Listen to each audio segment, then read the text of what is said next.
Denmark पहुंच गए हैं पीएम मोदी ने डेनमार्क के पीएम के साथ बातचीत की।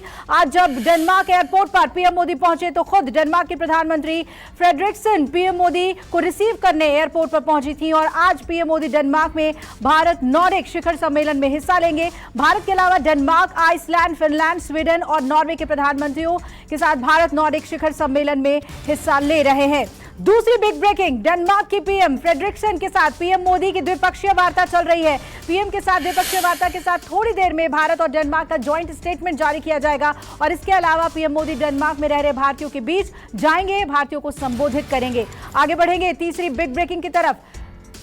जोधपुर हिंसा से जुड़ी हुई जालोरी गेट सर्कल पर हुई झड़प की सीसीटीवी फुटेज सामने आ गई है, जिसमें हिंसा फैलाने वाले की तलाश की जा रही है। हिंसा से जुड़ी एक सीसीटीवी फुटेज बेहद अहम मानी जा रही है, जिसमें दो समुदाय के बीच हुई झड़प में हाथ में तलवार लेकर एक युवक दिख रहा है। तलवार लहराने वाले युवक की तलाश की जा रही है। तो वहीं कुछ लोगों को पुलिस ने हिरासत में लिया है और हिंसा के बाद 10 थाना क्षेत्रों में कर्फ्यू लगा हुआ है। कानून व्यवस्था बनाए रखने के लिए धारा 144 भी जारी है। और 4 बजे की चौथी बिग ब्रेकिंग, जोधपुर में देर रात हुई हिंसा आज सुबह भी नहीं थमी। ईद के मौके पर आज सुबह एक बार फिर जोधपुर में जबरदस्त बवाल देखने को मिला। ईद की नमाज के बाद फिर से हंगामा हुआ और पुलिस से झड़प हुई। पुलिस ने भीड़ को खदेड़ने के लिए लाठीचार्ज किया और आंसू गैस के गोले छोड़े। जालोरी गेट चौक से दोनों समुदायों के झंडे उतारकर पुलिस ने तिरंगा लगा दिया है। हालांकि अब स्थिति पर काबू पा लिया गया है। मौके पर भारी पुलिस बल तैनात कर दी गई है। और 4 बजे की 5वीं बिग ब्रेकिंग भी जोधपुर मामले से जुड़ी हुई। माहौल को देखते हुए एहतियातन इंटरनेट सेवाएं बंद कर दी गई हैं। संवेदनशील इलाकों में पुलिस पेट्रोलिंग कर रही है। कल देर रात ईद और अक्षय तृतीया से ठीक पहले दो समुदाय के लोगों में हिंसक झड़प हुई थी। बताया जा रहा है कि चौराहे पर झंडे को उतार फेंकने और उसकी जगह दूसरा झंडा लगाने को लेकर पूरा हंगामा हुआ था। आगे बढ़ेंगे अगली बिग ब्रेकिंग की तरफ। जोधपुर में हुई हिंसा के बाद सीएम अशोक गहलोत ने शांति की अपील की। कहा, तनाव पैदा होना दुर्भाग्यपूर्ण है, लोग शांति बनाए रखें और कानून का पालन करें। जोधपुर में जो कल रात से तनाव पैदा हुआ वो नहीं होना चाहिए था। राजस्थान की परंपरा सभी समाज और धर्मों के लोगों के साथ प्रेम और भाईचारे के साथ रहने की रही है।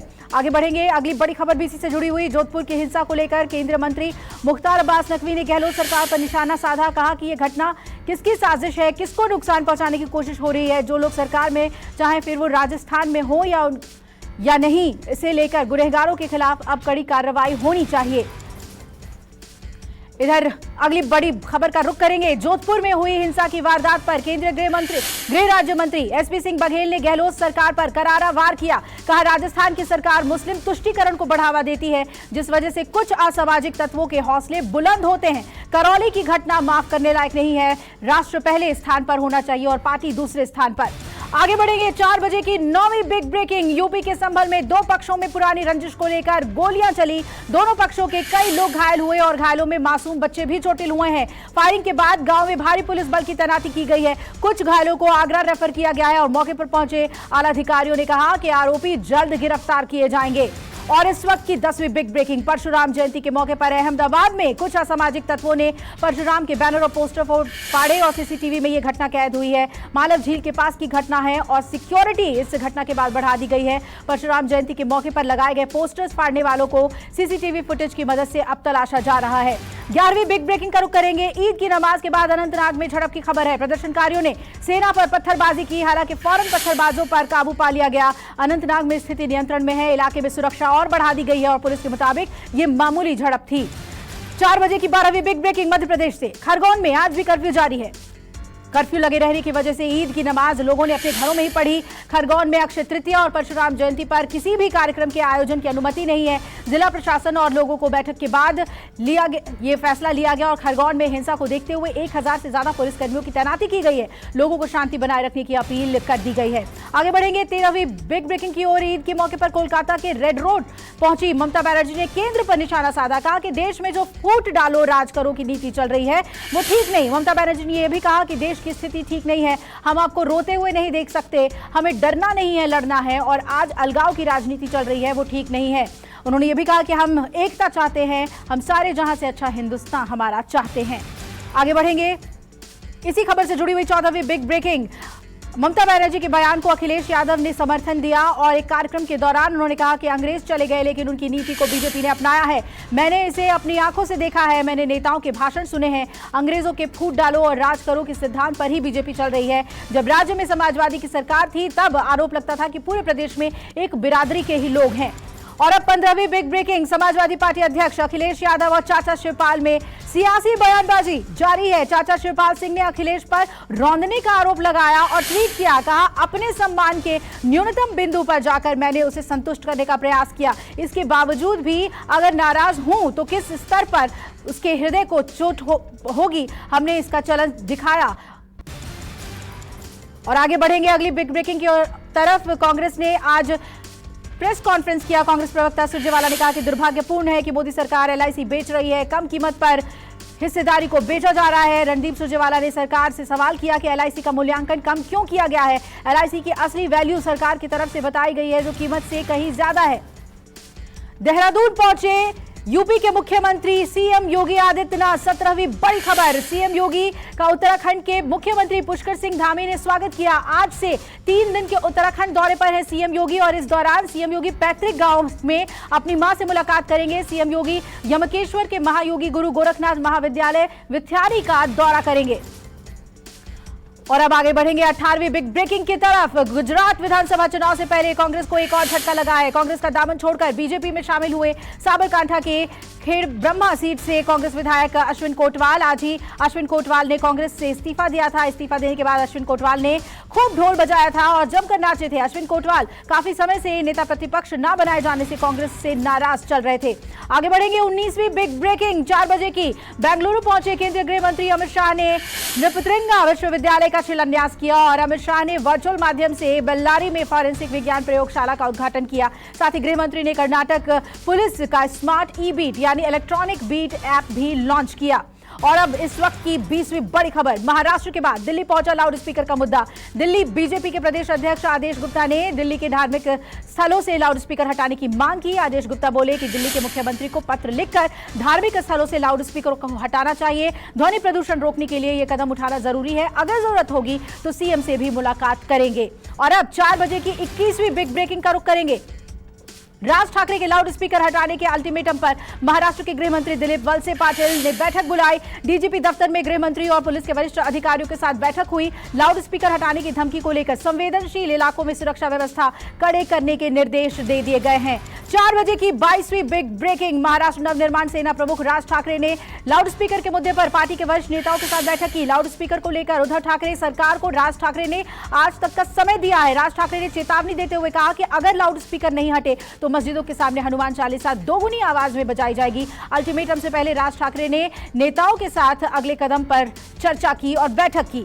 आगे बढ़ेंगे 23वीं बिग ब्रेकिंग का रुख करेंगे। कम नहीं हो रही है राणा दंपति की मुश्किलें। जेल में ही बीएमसी ने फ्लैट के अवैध निर्माण को लेकर नोटिस थमाया। फ्लैट पर चस्पा दिया गया है नोटिस और बताया जा रहा है कि नोटिस मुंबई के खार वाले फ्लैट को लेकर है। इस नोटिस में लिखा गया है कि बीएमसी मई को इस फ्लैट का निरीक्षण करेगी और 11 दिनों में जेल में बंद है सांसद नवनीत राणा और उनके पति रवि राणा। अब तक जमानत नहीं मिल पाई और जमानत पर 4 मई को फैसला सुनाया जाएगा। 4 बजे की बिग ब्रेकिंग में अगली बड़ी खबर, आगरा पहुंचे जगत गुरु परमहंसाचार्य के ताजमहल में भूमि पूजन और शुद्धिकरण के ऐलान के बाद प्रशासन सतर्क है। पुलिस प्रशासन ब्रह्माचार्य को अपनी गाड़ी में बैठाकर अज्ञात जगह ले गई और उन्होंने चुनौती देते हुए कहा था कि पूर्वी गेट से भगवा कपड़ा लेकर प्रवेश करेंगे। आपको बता दें कि इससे पहले उन्हें ताजमहल में प्रवेश करने नहीं दिया गया था उनके भगवा कपड़े की वजह से। अगली बिग ब्रेकिंग मध्य प्रदेश से, अब स्कूली बच्चों को पढ़ाया जाएगा परशुराम के चरित्र का पाठ। सीएम शिवराज ने परशुराम जयंती पर ऐलान किया। सीएम शिवराज सिंह ने कहा कि अब सब बच्चे पढ़ें, क्या दिक्कत है, संस्कृत पढ़ें, भगवान परशुराम पढ़ें, हर भगवान के बारे में पढ़े। सनातन संस्कृति है हमारी, ये संस्कृति पढ़ाई जानी चाहिए। आगे बढ़ेंगे 26वीं बिग ब्रेकिंग की तरफ। एमपी में भगवान परशुराम की सबसे बड़ी प्रतिमा का अनावरण हुआ। सीएम शिवराज सिंह चौहान और अवधेशानंद जी महाराज ने भोपाल में अनावरण किया। ये प्रतिमा मध्य प्रदेश की सबसे बड़ी भगवान परशुराम की 21 फीट ऊंची अष्टधातु की प्रतिमा होगी। 4 बजे की 27वीं बिग ब्रेकिंग, उत्तराखंड और केरल और ओडिशा में उपचुनाव की घोषणा कर दी गई है। चुनाव आयोग ने 31 मई को तीनों राज्यों में उपचुनाव का ऐलान किया। चुनाव आयोग के मुताबिक 3 जून को नतीजों का ऐलान किया जाएगा। उपचुनाव चंपावत, त्रिकारा और ब्रजराज नगर में उपचुनाव कराए जाएंगे।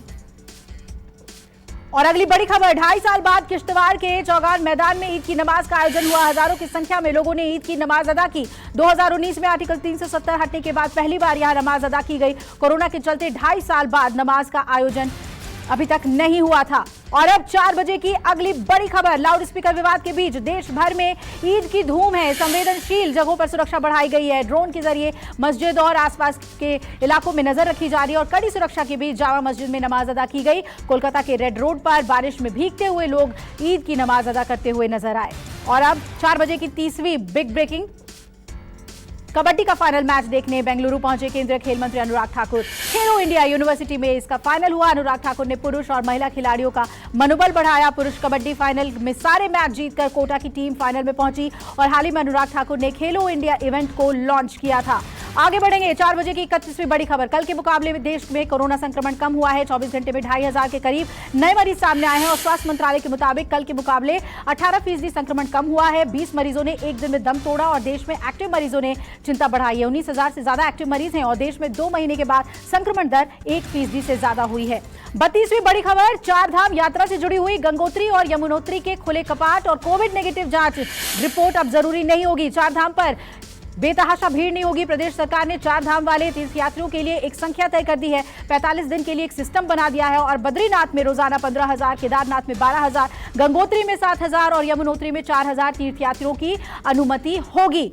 आगे बढ़ेंगे। 33वीं बिग ब्रेकिंग। 2 साल बाद धूमधाम से निकाली गई केदारनाथ यात्रा। बाबा केदार और मां गंगा की डोली ने अपने अपने धामों को प्रस्थान किया। ऋषिकेश में यात्रियों की भारी भीड़ देखने को मिली। केदारनाथ यात्रा में बड़ी संख्या में श्रद्धालु शामिल हुए।